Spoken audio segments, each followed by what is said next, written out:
Platform exclusivity, early game access, pre-order bonuses, pay-to-win mechanics. What do all of these tropes in gaming have in common? Anti-consumerism.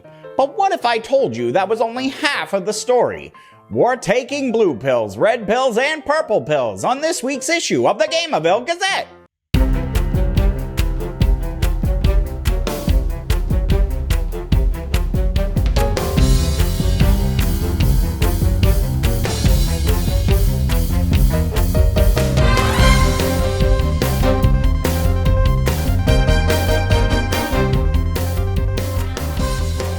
Hello residents of Gamerville, and welcome back to your trusted news source, the Gamerville Gazette. As always, I am your host, Theodore Smith, aka Teddy, here to give you the inside scoop on today's top headlines.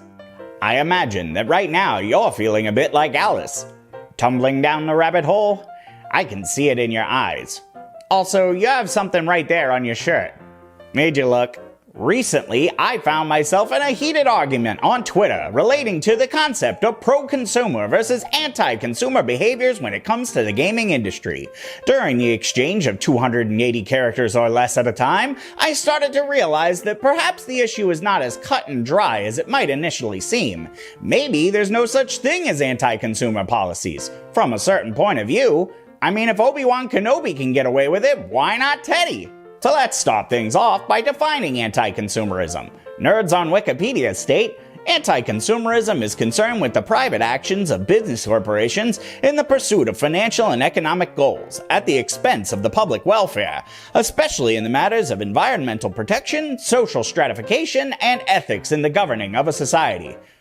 Boy, I'm sure glad we cleared that up, but I guess it's better than opposition to consumerism. You know what? I'm just gonna assume that we'll know it when we see it.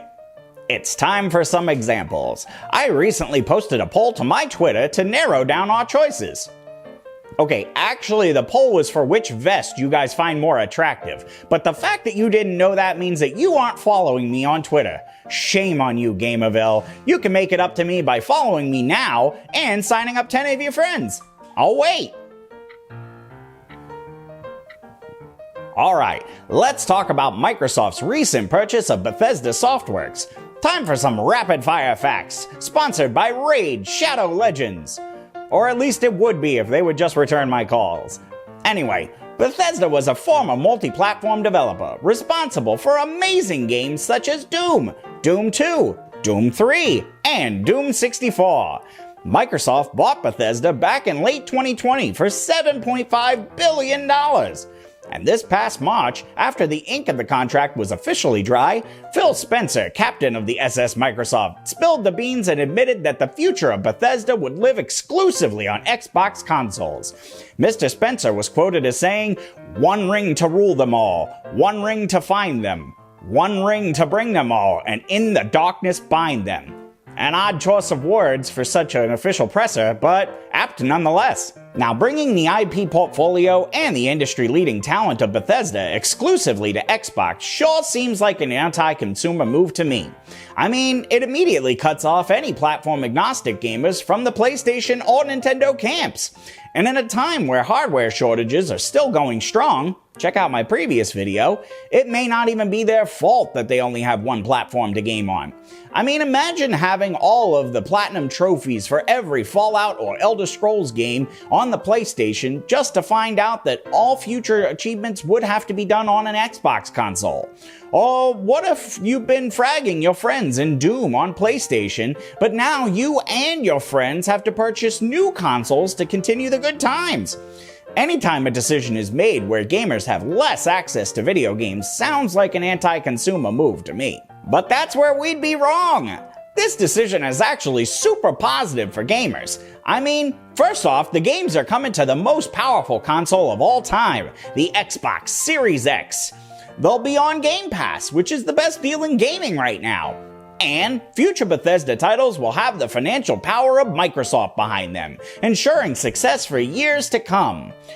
For all of those other facts that I mentioned about games being locked onto one console ecosystem, remember, this is Chewbacca. And Chewbacca is a Wookiee from the planet Kashyyyk. But Chewbacca lives on the planet Endor. That does not make sense. Why would an 8-foot-tall Wookiee want to live on a planet full of 2-foot-tall Ewoks? That does not make sense. And what does all this have to do with anti-consumerism in video games? Nothing! That does not make any sense. I rest my case. Okay, so what about pay-to-win mechanics? Microtransactions like the time savers in Assassin's Creed, meant to skip large chunks of the leveling grind in otherwise monotonous games. Or being able to purchase direct advantage in multiplayer titles, such as the ones originally found in Battlefront 2, or so many mobile game titles. Surely those are predatory anti-consumer forays, right? Wrong! According to Ubisoft, time savers such as the XP booster exist to save time and accelerate progress, allowing players who lack the time to fully explore the huge world. Those maps are really just options for players, and are not taken into account when designing the global progression in the game. I've already done an entire video on how trustworthy Ubisoft is, so you know they got your back. And for the pay-to-win problem, might I introduce you to Pay to Win, a mobile game found on the Google Play Store, which is currently sitting at a rating of over 4 stars. Just take a look at the quotes from all of these satisfied customers. Thomas C. says, "At first, this game made me want to factory reset my phone. But when I found the in-app purchases, it changed my life forever." And Just Eric said, "I won a pointless game and it only cost me $2,100. Thanks, Pay to Win." And how can you argue with the fact that it also cured this man's cancer? I can do this all day, people. Final Fantasy VII Remake being time-gated on PlayStation consoles. As if everyone wanted to relive that scene again? Timed exclusivity of Metro Exodus, Borderlands 3, and more on the Epic Games Store. The result is more money going into developer pockets for them to be able to use on crafting even more games for you to play. Not to mention it also keeps Steam on its toes and offering the best game purchases platform on PC. There's so many examples of supposed anti-consumerism in the gaming industry, but in every situation, a case can be made that the influx of cash to these companies involved, or the conveniences being offered to games, are a substantial benefit to the industry down the line somewhere. The most exciting inevitability of all is imagining the final form that is the game publisher equivalent of Disney. An amorphous blob of entertainment IPs rolled into a gluttonous monster of remakes and bankrupt imagination. Don't want a live-action remake of Super Mario Bros. 3? Who cares? They'll make it anyway, and it'll somehow sell more copies than any game ever.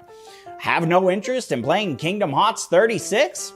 That's fine, but there are droves of casual gamers chomping at the bit to free Sora from a retirement home being run by Zemnan Zemalama Ding Dong of Organization Infinity. We've got an exciting future ahead of us if only we would give our corporate overlords total control of our wallets. Would I ever lie to you? For more of the greatest takes on the latest news, subscribe to this channel and keep an eye out for the next issue of the Gamerville Gazette. Alright everyone, another video bites the dust. Thanks always for watching, and if this is your first time, be sure to like, comment, and subscribe. Check out our Discord and the links down below, and maybe try watching some of our other content. I'm going to go ahead and list a playlist here of a bunch of videos that I think you'll really enjoy. Other than that, I hope you guys have a great day, and we'll see you again next time.